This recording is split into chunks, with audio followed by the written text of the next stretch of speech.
Most people think that China will rise soon, but I do not think this will be the case. China does not have any soft power. If a state is going to become a superpower, then it needs a lot of soft power. Soft power is one of the reasons why America has been able to dominate the globe.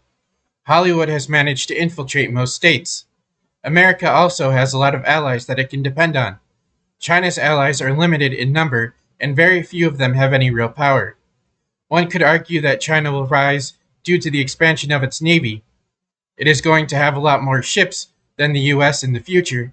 However, China lacks real experience when it comes to being a naval power. Therefore, the US will continue to dominate the globe unless something happens to the US Navy. If something were to happen to the US Navy, then I think this would create an opening for the Chinese government. China is the only state that can currently compete with the US for naval power. Soft power is a major issue that the Chinese government will have to work on in the future, but it is not the only major issue that the Chinese government will have to figure out. It is likely that China's debt diplomacy will make it difficult for China to rise in power. China has been lending money to states that they know will never be able to pay them back. This has allowed China to gain political power and see strategic assets in these states. China has made a lot of states indebted to them, and this has started to create a lot of anti-Chinese sentiment across the globe. It is hard to rise in power if half the globe hates you. It might be difficult for China to become a superpower, but I think the possibility will always be there.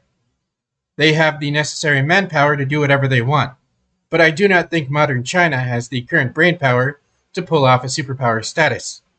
The Chinese government lacks creativity, because the environment in China does not allow for it.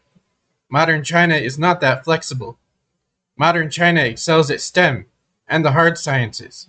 The US is the opposite. We excel at creativity and are lacking in the hard sciences. If China can overcome its soft power, debt diplomacy, lack of naval experience, and creativity hurdles, then I think they could surpass the US. However, I do not see this happening anytime soon. Thanks for listening. Have a fantastic day or night.